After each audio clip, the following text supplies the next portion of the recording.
नमस्कार दोस्तों, स्वागत है आपका हमारे YouTube channel Shri Ram TV पर। दोस्तों, राधे राधे, जय हनुमान, जय माता लक्ष्मी, हर हर महादेव। दोस्तों, सबसे पहले अपनी पूरी सच्ची श्रद्धा से कमेंट में लिखे जय माता लक्ष्मी। माता लक्ष्मी की कृपा से आपके घर में धन दौलत की बरकत होना शुरू हो जाएगी। दोस्तों, क्या आप भी अपने घर की सुख शांति, संतान की कमी या धन की कमी और कर्जे से परेशान हैं? या आपका भाग्य आपका साथ नहीं दे रहा है? या फिर आपके घर में लक्ष्मी का वास नहीं हो रहा है? आपके घर की सुख शांति में रुकावट आ रही है और आपके कार्य नहीं बन रहे हैं? तो दोस्तों, आज की इस वीडियो में एक बहुत ही महत्वपूर्ण जानकारी देने वाले हैं। जो भी महिलाएं रात में अपने पति के साथ सोती हैं, उन महिलाओं के लिए यह जानकारी बहुत ही जरूरी है। दोस्तों, जो महिलाएं अपने पति से नाराज रहती हैं या अपने पति के साथ नहीं सोती है, तो इस वीडियो को नजरअंदाज बिल्कुल भी मत कीजिएगा। इस वीडियो को आप लोग भी अंत तक जरूर देख लीजिए, क्योंकि यह महत्वपूर्ण वीडियो आप सभी के लिए बहुत ही ज्यादा महत्वपूर्ण है। इसलिए इस वीडियो को अंत तक देखें। चलिए वीडियो शुरू करते हैं। उससे पहले, हे लक्ष्मी माता जी, जो भी आपके इस चैनल को सब्सक्राइब करें तो उसके घर में धन दौलत की कमी ना हो और उसका परिवार सदैव हंसता मुस्कुराता कुशल मंगल रहे। दर्शकों, किसी गांव में एक गरीब सेठ रहता था। जी हां, गरीब सेठ। आप सोच रहे होंगे, सेठ था और वह भी गरीब। ये दोनों विरोधाभासी शब्द एक साथ कैसे?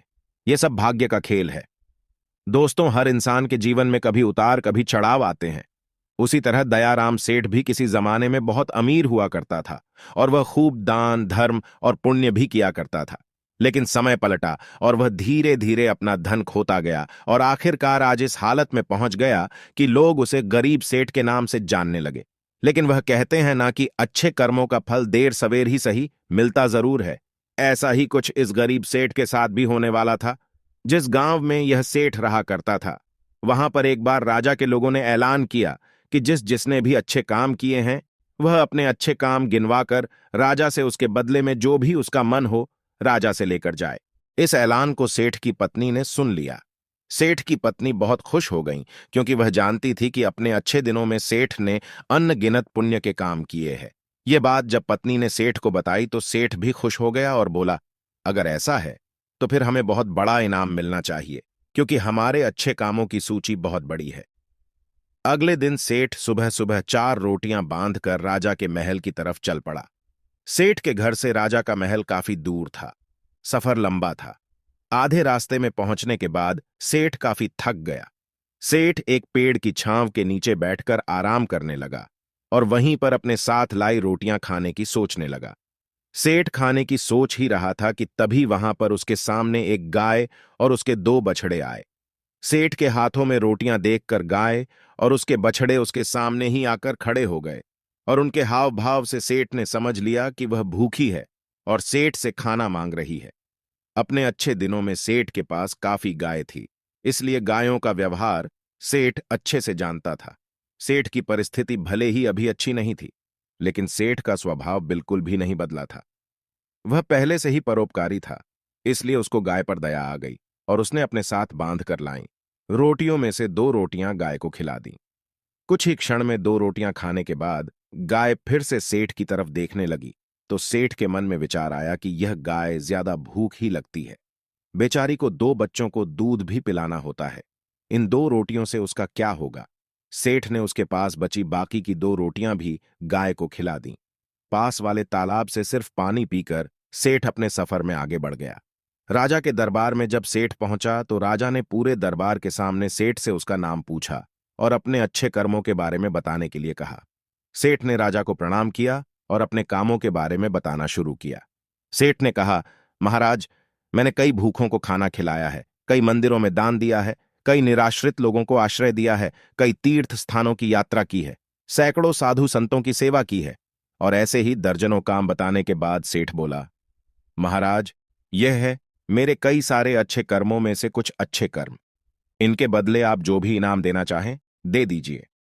थोड़ी देर सोचने के बाद राजा बोला, अगर तुम्हारे कुछ और अच्छे कर्म है तो वह बताओ, क्योंकि अब तक तुमने जो मुझे बताए हैं उन्हें मैं अच्छे कर्म की श्रेणी में नहीं गिनता।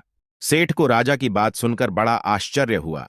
सेठ ने राजा को हाथ जोड़कर कहा, अगर आपको मेरे बताए यह कर्म अच्छे कर्म नहीं लगते या पुण्य कर्म नहीं लगते तो मेरा बाकी के कर्मों का उल्लेख करना फिजूल होगा।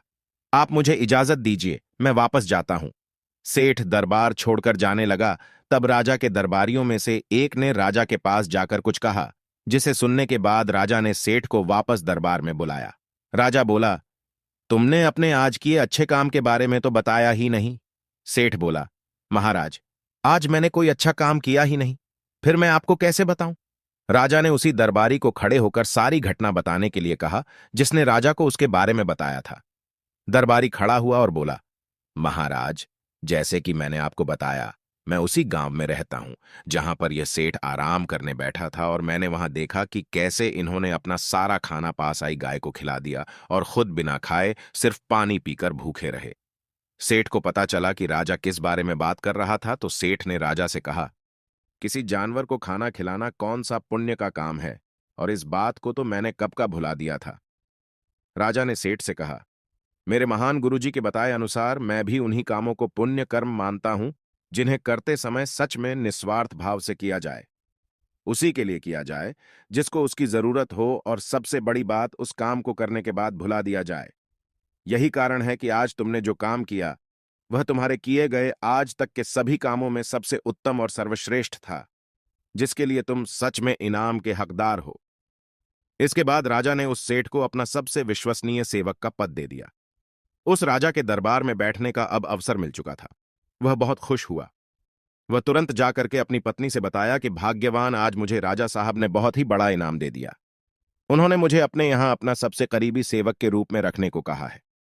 यह सुनकर पत्नी खूब खुश हो गई और कहने लगी हैं, भगवान, तेरा लाख लाख शुक्र है, आज तूने मेरी सुन ही ली। अब सेठ राजा के निजी सेवक के रूप में राजा के साथ रहने लगा। राजा उस पर बहुत ज्यादा भरोसा करता था, क्योंकि उसे पता था कि सेठ बहुत ही ईमानदार आदमी है। वह कभी भी झूठ और बेईमानी नहीं करेगा। दरबार में जब भी कोई मुख्य कार्य होता तो वह कार्य राजा साहब उस सेठ को ही सौंपते, और राजा साहब का कार्य सेठ भी बड़ी ही ईमानदारी के साथ अपनी देखरेख में ही करवाता था। एक दिन राजा अपने महल में बैठा हुआ था, और वहां पर उसका निजी सेवक सेठ भी उन्हीं के साथ बैठा हुआ था। तभी अचानक वहां पर एक सिपाही आता है और राजा से कहता है कि राजा साहब, आपसे कोई साधु मिलना चाहता है। तब राजा ने आदेश दिया कि उसे सम्मानित पूर्वक हमारे पास ले आओ। सिपाही बाहर जाता है और साधु को अपने साथ सम्मान पूर्वक अंदर लेकर आता है। राजा उसे साधु को बड़े सम्मान पूर्वक अपने महल में रखता है और उसे भोजन, पानी आदि करवाता है। इससे साधु राजा साहब से बहुत खुश हो जाते हैं। उसके बाद साधु राजा साहब से कहते हैं कि हे राजन, मैं आपकी सेवा भाव को देखकर बहुत प्रसन्न हुआ, इसलिए मैं आपको एक छोटी सी सीख देना चाहता हूं, जिसे अपने जीवन में जरूर उतार लीजिएगा। उन्होंने कहा कि हर पुरुष को सदैव इस बात का याद रखना चाहिए कि हमेशा किसी भी पुरुष को अपनी पत्नी से बहुत अच्छे संबंध रखने चाहिए, और यदि कभी पति या पत्नी के बीच में कोई अनबन या कोई झगड़ा होता है तो उसे समय रहते जरूर सुलझा लेना चाहिए, क्योंकि पति पत्नी के आपसी कलह के कारण घर में गरीबी और दरिद्रता वास करने लगती है। इसलिए पति और पत्नी के बीच में स्नेह होना बहुत ही आवश्यक है। हर पुरुष को यह बात याद रखनी चाहिए कि कभी भी किसी भी पति को अपनी पत्नी से गुस्सा होकर दूर नहीं रहना चाहिए, क्योंकि इस प्रकार पत्नी के हृदय में बहुत बड़ा दुख पहुंचता है, और पत्नी घर की लक्ष्मी मानी जाती है, और यदि लक्ष्मी को ही दुख पहुंचेगा तो घर में धन दौलत की कमी आना शुरू हो जाएगी, घर में गरीबी आने लगेगी। हर पति और पत्नी को सदैव पास रहकर एक साथ ही सोना चाहिए, क्योंकि एक साथ सोने से घर में धन दौलत और बरकत बढ़ती है, क्योंकि इससे माता लक्ष्मी भी प्रसन्न होती है। जब घर की लक्ष्मी प्रसन्न रहेगी तो माता लक्ष्मी जरूर प्रसन्न रहेंगी। इतना कहकर वह साधु राजा के राजमहल से चले जाते हैं। कुछ दिन बाद एक दिन राजा का रानी से झगड़ा हो जाता है और वह दोनों अलग अलग जगह पर रहने लगते हैं, अर्थात दोनों एक दूसरे से दूर रहने लगते हैं। रानी अपने कक्ष में सोती थी, राजा अकेले अपने कक्ष में सोते थे, लेकिन रानी राजा को हर रात देखने के लिए उनके कक्ष में जरूर जाती थीं। उन्हीं के महल में एक बहरूपिया भेष बदलकर सिपाही के रूप में रहता था, जो कि दूसरे दुश्मन राज्य का खुफिया दूत था। जब उसे पता चलता है कि राजा और रानी के बीच इस समय झगड़ा चल रहा है, तो वह इसका फायदा उठाने की कोशिश करता है और राजा को मारकर सारा राज्य हड़पने की कोशिश करता है। एक रात वह अपने कुछ साथियों के साथ राजा को मारने के लिए उसके कक्ष में जाने को तैयार होता है, क्योंकि राजा अपने कक्ष में अकेला सोया हुआ था। उनके साथ उनकी रानी साहिबा भी नहीं थी। वह खुफिया दुश्मन दूत राजा साहब के कमरे में घुसा, और तभी उधर से रानी राजा को रात में देखने के लिए उनके कमरे की ओर आ रही थी। जैसे ही उन्होंने देखा कि कोई उन्हें मारने के लिए उनके कमरे में जा रहा है, तभी रानी ने पीछे से कुछ सिपाहियों को भेजकर उसे पकड़वा लेती है। सुबह जब राजा को यह सब कारनामा पता चलता है, तब वह रानी का लाख लाख धन्यवाद देता है और उसे उस साधु की बात याद आती है कि उसने कहा था, सदैव पति पत्नी को आपस में मिलजुल कर एक साथ रहना चाहिए, क्योंकि इससे घर में धन दौलत की बरकत होती है और सभी का भाग्य अच्छा बना रहता है। यदि सही वक्त पर रानी उसको अगर ना पकड़ पाती तो शायद मेरा धन दौलत और प्राण सब कुछ दूर हो जाता।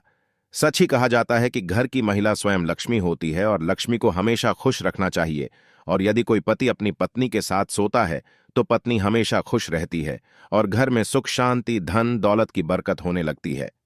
दोस्तों, सभी लोग सच्ची श्रद्धा से कमेंट में लिखे जय माता लक्ष्मी। माता लक्ष्मी की कृपा से आप सभी के घर में धन दौलत की कभी कमी ना हो।